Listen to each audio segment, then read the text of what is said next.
Hello friends, आज आपण reproduction in ॲनिमल्सचा part 2 बघणार आहोत. ह्याच्या आधीच्या पार्टमध्ये आपण असेक्शुअल मेथड्स ऑफ रिप्रोडक्शन ॲनिमल्समधल्या बघितलेल्या होत्या. आता या पार्टमध्ये सेक्शुअल रिप्रोडक्शन कसं होतं हे आपण बघणार आहोत. Combination of reproductive cells from two individuals to form a genetically unique offspring is known as sexual reproduction. बघा, ह्याच्यामध्ये दोन रिप्रोडक्टिव्ह सेल्सचं कॉम्बिनेशन होतं. ते जे दोन इंडिव्हिज्युअलपासून आलेलं असतं आणि त्याच्यापासून एक ऑफस्प्रिंग जे जेनेटिकली युनिक आहे. म्हणजे काय, त्याच्यातले जेनेटिकल कॅरेक्टरिस्टिक्स हे युनिक आहेत. अशा प्रकारचं जे ऑफस्प्रिंग तयार होतो that is called sexual reproduction. It requires both male and female members. यासाठी मात्र एक मेल आणि एक फिमेल मेंबरची गरज असते. ह्याच्यामध्ये आपण मागच्या असेक्शुअल रिप्रोडक्शनमध्ये बघितलं होतं की it requires only one parent, पण इथं तसं नाही आहे. इथं तुम्हाला दोन पेरेंट्सची गरज असते. दोन्ही पेरेंट्स दोन रिप्रोडक्टिव्ह सेल वेगवेगळ्या तयार करतात. त्याच्यात त्यांचे जीन्स असतात. ते जीन्स एकमेकात मिक्स होतात आणि एक जेनेटिकली युनिक असं एक ऑफस्प्रिंग ह्याच्यामध्ये तयार होतं. Male and female members produce special cells called sex cells or male and female gametes. आता ह्याच्यातले मेल आणि फिमेल मेंबर्स जे असतात हे एक विशिष्ट प्रकारच्या स्पेशल टाईपच्या सेक्स सेल्स तयार करतात, ज्याला आपण गॅमेट्स असं म्हणतो. ह्याच्यामध्ये दोन, एक मेल पेरेंट आहे तो मेल गॅमेट तयार करतो, फिमेल पेरेंट आहे तो फिमेल गॅमेट तयार करतो. इथं खाली तुम्हाला पिक्चर दाखवलेलं आहे बघा. ह्युमन मेल गॅमेट म्हणजे त्याला आपण स्पर्म म्हणतो आणि जे फिमेल गॅमेट असतं त्याला आपण म्हणतो ओव्हम किंवा egg. Female reproductive system of a sexually mature female produces female gametes or ovum. आता ह्याच्यामध्ये एक असतं की जी फिमेल आहे ती मात्र त्याची रिप्रोडक्टिव्ह सिस्टीम जी आहे ही सेक्शुअली मॅच्युअर असावी लागते, तर त्याच्यामध्ये हे फिमेल गॅमेट किंवा ओव्हम तयार होतं. आणि male reproductive system of a sexually mature male produces male gametes or sperm.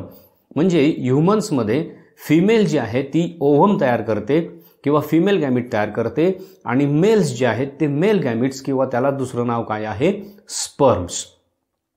Mail and female gamete fuse to form a zygote. आता हे आपण लास्ट इयरमध्ये प्लांट्समध्ये पण बघितलेलं होतं. फ्लॉवरमध्ये अँड्रोशियम गायनोशियम मधलं मेल फिमेल गॅमेट्सचं फ्युजन होतं आणि झायगोट तयार होतं. सेम आपल्याला ॲनिमल्समध्ये पण हे बघायला मिळतं. इथं सुद्धा ह्या दोन गॅमेट्सचं फ्युजन होतं आणि झायगोट तयार होतं. The process of formation of a zygote is called fertilization. आणि ही जी प्रोसेस आहे कुठली, एक मेल आणि फिमेल गॅमेटचं फ्युजन होतं, म्हणजे स्पर्म आणि एग यांचं फ्युजन होतं आणि त्यांच्यापासून फर्टिलायझेशन होऊन झायगोट तयार होतं. आणि ही जी सगळी प्रोसेस आहे दॅट इज कॉल्ड फर्टिलायझेशन. शेजारच्या पिक्चरमध्ये तुम्हाला दाखवलंय बघा, ते पिंक कलरचं एक सेल दिसते, ब्ल्यू कलरची स्पर्म सेल. हे त्याचे ओरिजिनल कलर्स नाही आहेत, हे फक्त डायग्राम मधले कलर्स आहेत. ती स्पर्म सेल त्या एग सेलमध्ये आतमध्ये जाते आणि त्यांचं फ्युजन होतं आणि ते झायगोट जे आहे ते तयार झालेलं तुम्हाला दिसतंय. Zygote undergoes cell division to develop into an embryo. हे जे झायगोट आहे ह्याचं सेल डिव्हिजन होतं. बायनरी फिशननी ह्या सेल्स डिव्हाइड होत जातात, म्हणजे 2च्या 4 होतात, 4च्या पुन्हा 8 होतात. अशा त्या डिव्हाइड होत होत होत काय होतं, त्याचा एक टिश्यू तयार होतो that is called embryo. Embryo develops into a new individual. आणि हा जो एम्ब्रिओ आहे ह्याच्यापासून नवीन इंडिव्हिज्युअल किंवा नवीन ऑफस्प्रिंग तयार होतं. Humans, cats, dogs, bears etcetera reproduce by sexual reproduction. माणूस, ह्युमन्स, कॅट्स, डॉग्स, बियर्स हे सगळे जे मॅमल्स आहेत, ज्यांना आपण मॅमल्स म्हणतो, हे सगळे काय आहेत, सेक्शुअली रिप्रोड्यूस करणारे ॲनिमल्स आहेत. तिथं खाली प्रोसेस दाखवली आहे बघा. झायगोट दिसतंय, त्याच्यापासून एक छोटा एम्ब्रिओ तयार झाला आहे. त्याच्यापेक्षा लार्ज जे दिसते म्हणजे ज्याच्यामध्ये त्याचे तुम्ही ऑर्गन्स इंडिव्हिज्युअली बघू शकता दॅट इज फिटस. आणि फुल ग्रोन जी असती दॅट इज बेबी. म्हणजे झायगोटपासूनच बेबी ही 4 स्टेजमध्ये डेव्हलप होत जाते. आता हे सेक्शुअल रिप्रोडक्शन जे आहे याचे कॅरेक्टरिस्टिक्स कुठले कुठले आहेत बघूया. It involves 2 parents. सगळ्यात महत्त्वाचं मेल आणि फिमेल पेरेंटची गरज असते. Gamete formation and fertilization. Male female gametes तयार होतात मेल फिमेल बॉडीजमध्ये, त्यांचं फ्युजन होतं, फर्टिलायझेशन होतं. Does not take place in a small period of time. ह्याच्यासाठी लागणारा जो पिरियड आहे किंवा टाईम जो आहे हा मात्र भरपूर मोठा असतो. Growth is not rapid. Growth ह्याच्यात रॅपिड नसते. असेक्शुअल रिप्रोडक्शनमध्ये बघितलं तर ग्रोथ ही रॅपिड असते आणि स्मॉल पिरियड ऑफ टाईममध्ये होतं. तसं सेक्शुअल रिप्रोडक्शन मात्र वेळ जास्त लागतो, ह्याच्यामध्ये ग्रोथसुद्धा रॅपिड नसते. Variation is observed in the offsprings, आणि ऑफस्प्रिंग्समध्ये तुम्हाला व्हेरिएशन दिसतात. बघा, तुम्ही कुठलंही समजा एक कॅट घेतलं, त्यांनी एका वेळी समजा एक 4 किटन्सना जन्म दिला, तर प्रत्येक किटन वेगवेगळ्या कलरचं असतं, त्याचे फर वेगळी असते. किंवा ह्युमन्सच्या बाबतीत जर बघितलं तर एकाच आई वडिलांची 2 मुलं दिसायला वेगळी असतात, त्यांचा हेअर कलर वेगळा असू शकतो, त्यांचं बॉडी स्ट्रक्चर वेगळं असू शकतं, त्यांचा आईचा कलर वेगळा असू शकतो. म्हणजेच काय, ऑफस्प्रिंग्समध्ये व्हेरिएशन ही ऑब्झर्व केले जातात. ह्याला कारण असं, इथं जेनेटिकली मिक्सिंग होतं, मेलचे काही जीन्स फिमेलचे काही जीन्स मिक्स होतात, आणि त्यामुळं जे ऑफस्प्रिंग तयार होतं त्याच्यामध्ये तुम्हाला व्हेरिएशन दिसतं, जे असेक्शुअल रिप्रोडक्शनमध्ये आपल्याला अजिबात दिसत नाही. आता हे झालं सेक्शुअल रिप्रोडक्शन बद्दलची माहिती. ह्युमन्समध्ये रिप्रोडक्शन कसं होतं हे आपण आता बघणार आहोत. Production of male and female gametes begins in human after male or female reaches the age of sexual maturity or puberty. बघा, एका सर्टन एज नंतर मेल आणि फिमेल बॉडी ही गॅमेट्स तयार करण्यासाठी मॅच्युअर होते, तोपर्यंत होत नाही, ज्याला आपण म्हणतो प्युबर्टी. आपल्या बॉडीमध्ये काही चेंजेस दिसतात आणि ती इंडिव्हिज्युअल जे आहे मेल किंवा फिमेल, ती प्युबर्टीला पोचल्यानंतर किंवा सेक्शुअली मॅच्युअर झाल्यानंतरच त्याच्या बॉडीमध्ये ही गॅमेट्स तयार व्हायला लागतात. Organs that enable us to produce form reproductive system of the body. आणि हे त्याच्यामध्ये जे ऑर्गन्स इन्व्हॉल्व असतात, ह्या संपूर्ण सेक्शुअल रिप्रोडक्शनमध्ये जे ऑर्गन्स आपल्या बॉडीतले इन्व्हॉल्व असतात किंवा ज्याच्यामुळे आपण रिप्रोड्यूस करू शकतो एखादा ऑर्गॅनिझम, त्या ऑर्गन्सचं मिळून रिप्रोडक्टिव्ह सिस्टीम तयार होते. Fertilization and development of the baby takes place in mother's body. ह्याच्यामध्ये एक महत्त्वाचं आहे ह्युमन्समध्ये की जे फर्टिलायझेशन, एग आणि स्पर्मचं जे फर्टिलायझेशन होतं, झायगोट तयार होतं, त्याच्यापासून बेबी डेव्हलप होतं, ही सगळी प्रोसेस आईच्या शरीरामध्ये, मदर्स बॉडीमध्ये घडून येते.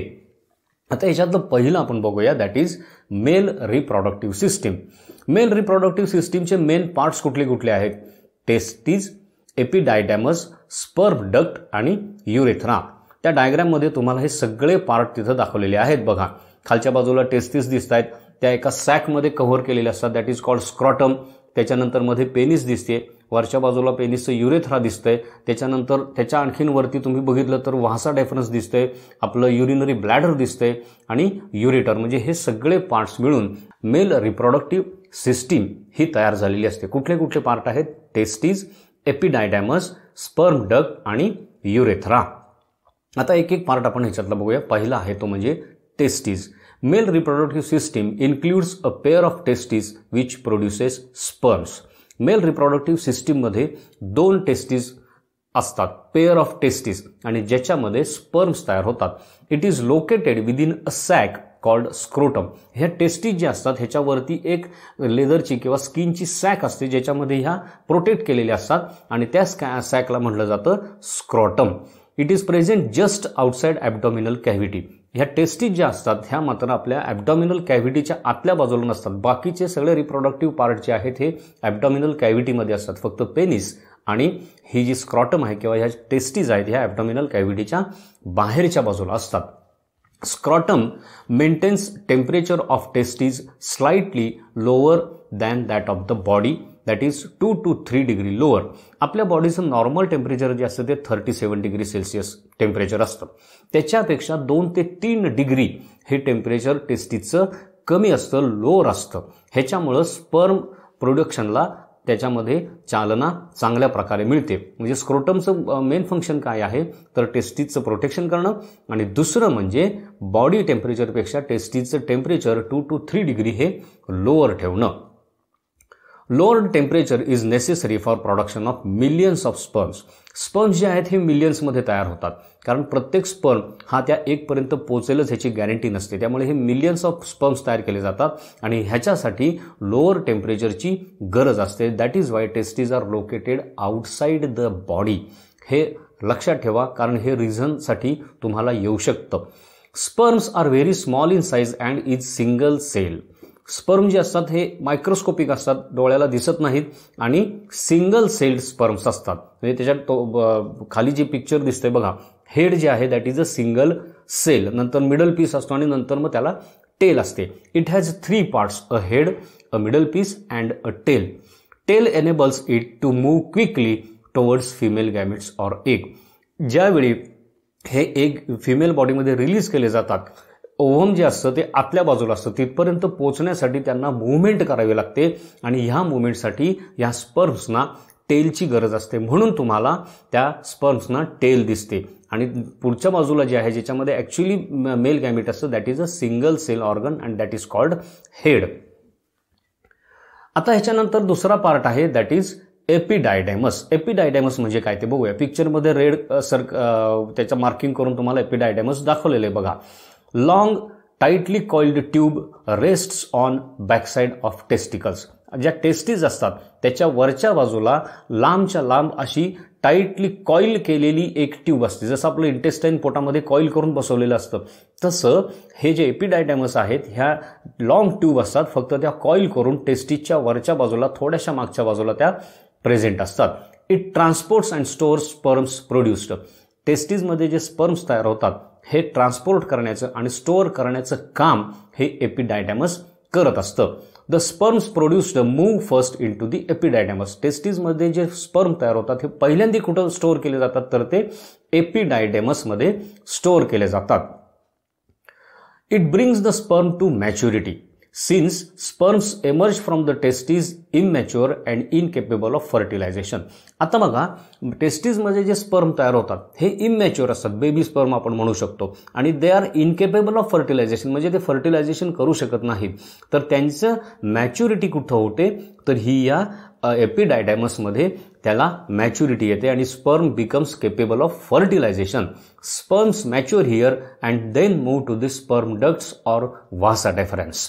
इथं हे जे स्पर्म्स आहेत हे काही वेळ राहतात, ते मॅच्युअर होतात आणि तिथनं मग ते वासा डेफरन्समध्ये किंवा स्पर्म डक्टमध्ये एंट्री करतात.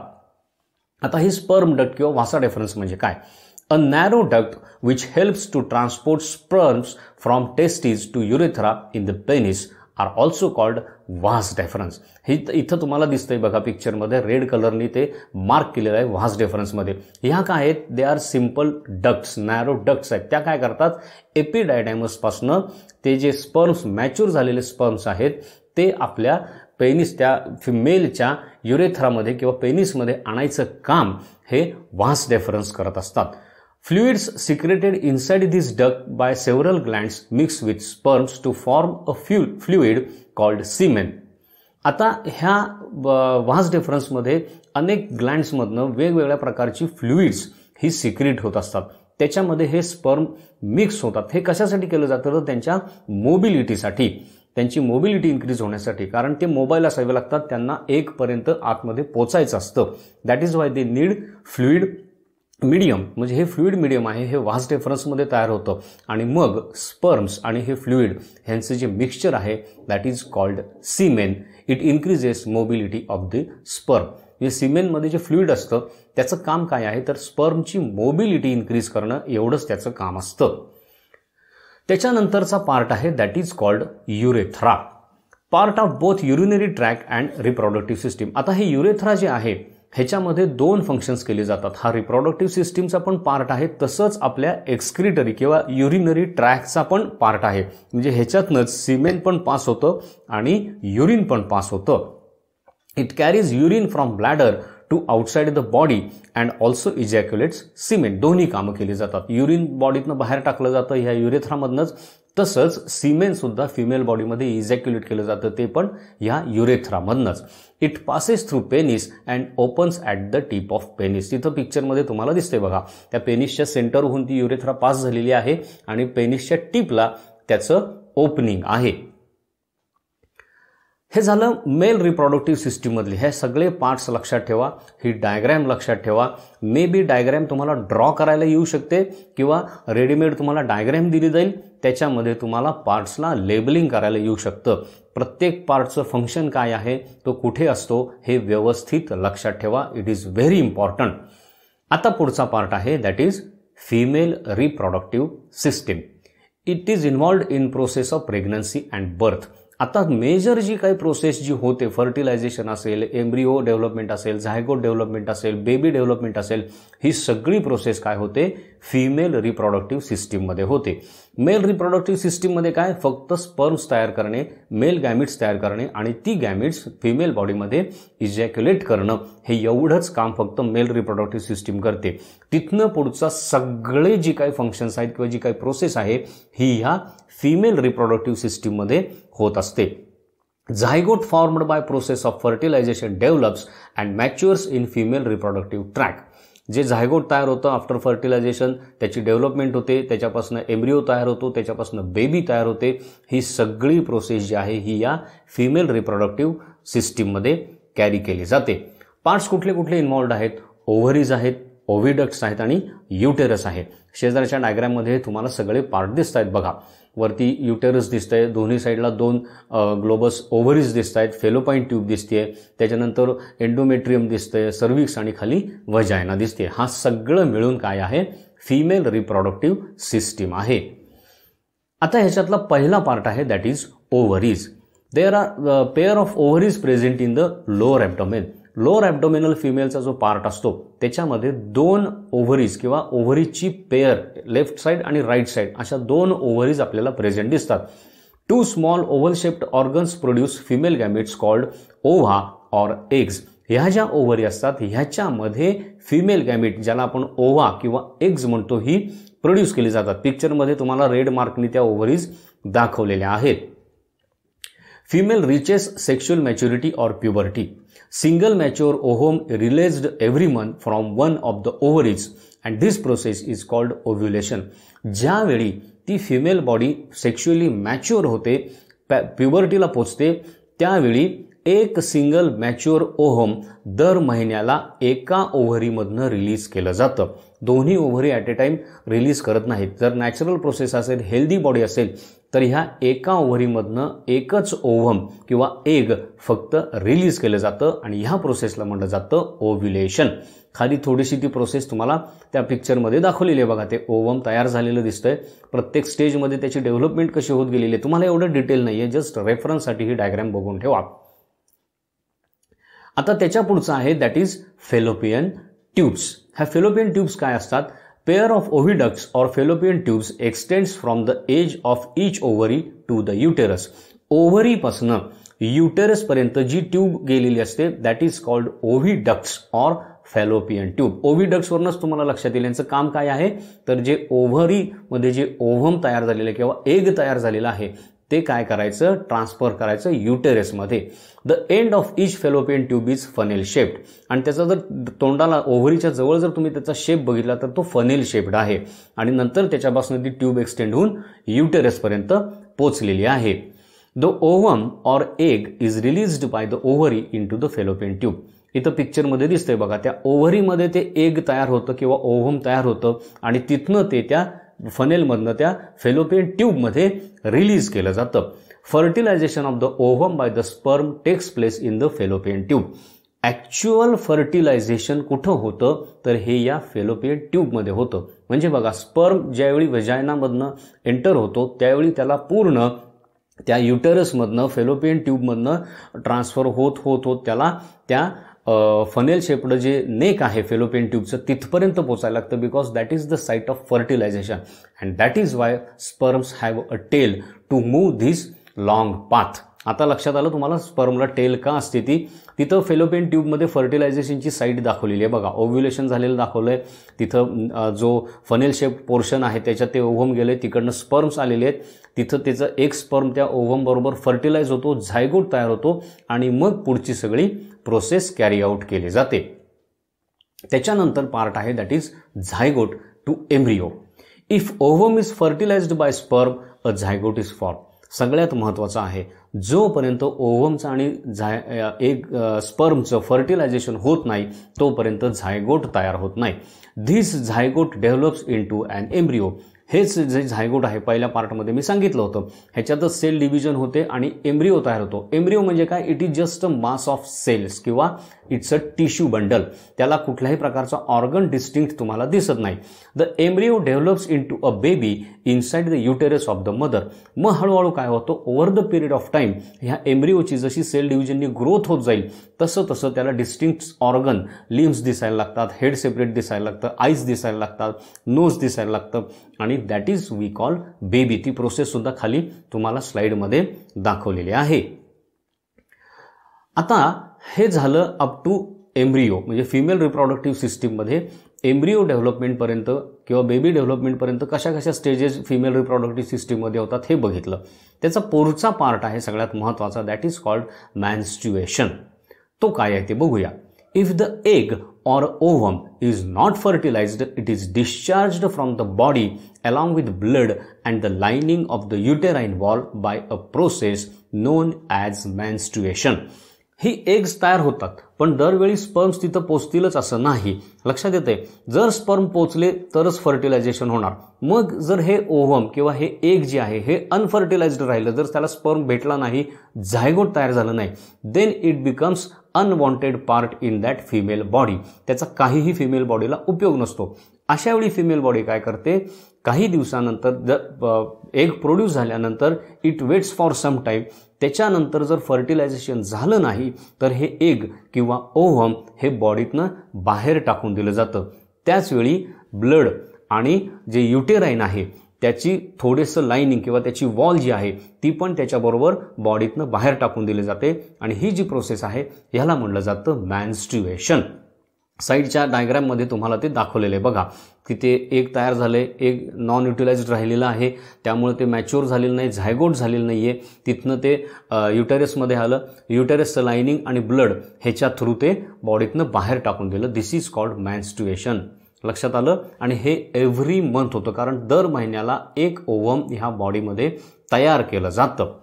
आता हे झालं मेन्स्ट्रुएशन बद्दल. आता मेन पार्ट जो आहे इम्पॉर्टंट, जिथं बेबीची डेव्हलपमेंट होते, that is called uterus. The uterus or womb is that part of the female reproductive system where the development of embryo takes place. Major जी एम्ब्रिओची डेव्हलपमेंट होते ती ह्या युटेरसमध्ये, ह्या सॅकमध्ये केली जाते. The zygote formed in the fallopian tube develops into a baby inside the uterus of the mother.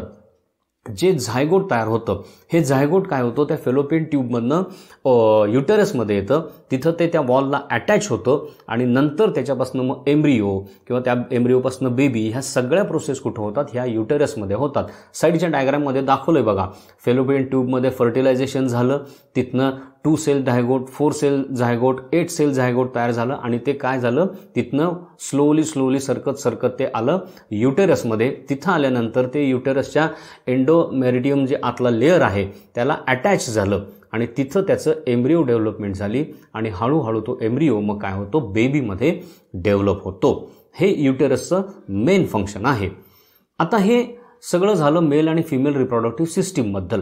आणखीन थोडी आपण इन्फॉर्मेशन घेऊया. The reproductive system contains the largest and smallest human cells. आपल्या बॉडीतली जी लार्जेस्ट सेल आहे आणि जी सगळ्यात स्मॉलेस्ट सेल आहे ही कुठं प्रोड्यूस केली जाते, तर रिप्रोडक्टिव्ह सिस्टीममध्ये तयार केली जाते. Males produce smallest human cells. मेलच्या बॉडीमध्ये सगळ्यात स्मॉल ह्युमन सेल तयार केली जाते, दॅट इज स्पर्म. त्याचा साईज किती असतो, it is 5 micrometers to 3 micrometers in size, mu M ज्याला आपण म्हणतो. खाली पिक्चर दाखवलेले बघा, त्याच्या हेडचा जो साईज आहे तो 5 मायक्रोमीटर, कारण ती सेल आहे. Tail is not a cell part of that, it is just a locomotory part. It does not include the sperm's tail. ह्याच्यामध्ये स्पर्मची टेल इन्क्लूड केली जात नाही. पहिले जे डोका हेड जे आहे त्याचं किंवा जी ॲक्च्युअल सेल आहे त्याचा साईज किती असतो, 5 to 3 मायक्रोमीटर्स. आता female ovum or egg is the largest human cell at about 120 micrometers in diameter. सगळ्यात मोठी सेल आपल्या बॉडीतली कुठली असते किंवा ह्युमन रिप्रोडक्टिव्ह सिस्टीममधली कुठली असते, तर ते फिमेल ओव्हम ऑर एग आणि त्याचा साईज असतो साधारणपणे 120 to 150 मायक्रॉन्स किंवा मायक्रोमीटर्स असं ज्याला म्हटलं जातं. ही सगळ्यात बिगेस्ट सेल ह्युमन बॉडीमधली समजली जाते. म्हणजे रिप्रोडक्टिव्ह सिस्टीममध्ये ह्युमनची सगळ्यात स्मॉलेस्ट सेल तयार होते, that is sperm, size of that is 5 मायक्रॉन्स. आणि सगळ्यात लार्जेस्ट सेल फिमेल रिप्रोडक्टिव्ह सिस्टीममध्ये तयार केली जाते, that is ovum or egg, that is 120 to 150 मायक्रॉन्स. ही खूप महत्त्वाची इन्फॉर्मेशन आहे. इथं हा ॲनिमल रिप्रोडक्टिव्ह सिस्टीममधला पार्ट 2 आपला संपतो. काय काय बघितलं आपण ह्याच्यात? मेल रिप्रोडक्टिव्ह सिस्टीम बघितले, त्याचे व्हेरियस पार्ट्स बघितले, त्यांची फंक्शन्स बघितली. नंतर फिमेल रिप्रोडक्टिव्ह सिस्टीम, त्याचे पार्ट्स आणि त्याची फंक्शन्स बघितली. हा व्हिडिओ हे सगळं मटेरियल ॲपवरती आणि वेब पोर्टलवरती लोड केलेलं आहे. ते बघा, नीट स्टडी करा. प्रत्येक पार्ट कुठे असतो त्याच्या डायग्रॅम्स नीट लक्षात ठेवा. पाहिजे तर तुम्ही घरी ड्रॉ करा, ह्या पेपरवरती प्रॅक्टिस करा त्याची सगळी लेबल्स, त्याचे नेम्स सगळे लक्षात ठेवा. कारण पेपरमध्ये तुम्हाला आयदर ऑर क्वेश्चन येऊ शकतो. आयदर डायग्रॅम ड्रॉ करायला येईल किंवा ड्रॉ डायग्रॅम दिली जाईल, त्याला लेबल करायला तुम्हाला सांगितलं जाईल. ह्या सगळ्या प्रोसेस लक्षात ठेवा. कुठे कुठे काय काय प्रोसेस होते, त्याचा इम्पॉर्टन्स काय आहे, आणि नंतर ह्या चॅप्टरवरचे क्विज आणि वर्कशीट सॉल्व करा. So friends, here ends the reproduction in animals part 2. Thank you.